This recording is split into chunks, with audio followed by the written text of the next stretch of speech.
জামায়াতে ইসলামী কর্মীদের সাথে সংঘর্ষে ঝিনাইদহ সদর উপজেলার মাধবপুর গ্রামের বিএনপির কর্মী ও কৃষক দল নেতা তরু মুন্সির মরদেহ নিয়ে বিক্ষোভ করেছে নেতাকর্মীরা। শনিবার বেলা 12টার দিকে ঝিনাইদহ সদর হাসপাতাল মর্গ থেকে ময়নাতদন্ত শেষে লাশ নিয়ে বিক্ষোভ মিছিল বের হয়। মিছিলটি শহরের বিভিন্ন সড়ক ঘুরে হামদহ মোড়ে গিয়ে শেষ হয়। তারা হত্যার সাথে জড়িতদের দৃষ্টান্তমূলক শাস্তির দাবি জানান।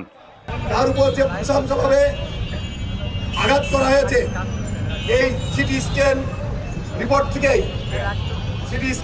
থেকে আপনারা দেখতে পাচ্ছেন তার মাথায় ক্ষত চিহ্ন আছে। তার মাথায় আঘাত করা হয়েছে এবং পায়ে আঘাত করা হয়েছে। কোন একজন সুস্থ তরতাজা মানুষ ছিল, তার মাথায় আঘাত করে তাকে নৃশংসভাবে হত্যা করা হয়েছে। এদিকে তরু মুন্সির মৃত্যু স্ট্রোকজনিত কারণে হয়েছে বলে দাবি করেছে জামায়াত। শনিবার দুপুরে ঝিনাইদহ জেলা কার্যালয়ে সংবাদ সম্মেলনে এ দাবি করেন দলটির নেতারা। মৃত্যুবরণ করেছেন, তিনি হার্টের রোগী ছিলেন এবং তিনি উচ্চ ডায়াবেটিসের রোগী ছিলেন।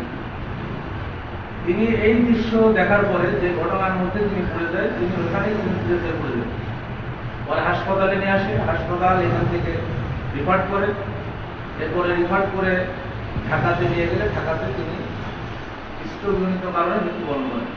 শুক্রবার সকালে সদর উপজেলার মাধবপুর গ্রামের জামায়াতের নারী শাখার পক্ষ থেকে ইফতারের আয়োজন করা হয়। দুপুরে ইফতার আয়োজন নিয়ে নারী কর্মীদের সাথে স্থানীয় বিএনপি নেতাকর্মীদের বাকবিতণ্ডা হয়। এক পর্যায়ে সংঘর্ষের ঘটনা ঘটে। এ সময় আহত 8 জনকে ঝিনাইদহ সদর হাসপাতালে ভর্তি করা হয়। পরে তরু মুন্সির অবস্থা গুরুতর হলে ঢাকায় রেফার করা হয়। সেখানে রাত 8টার দিকে তিনি মারা যান।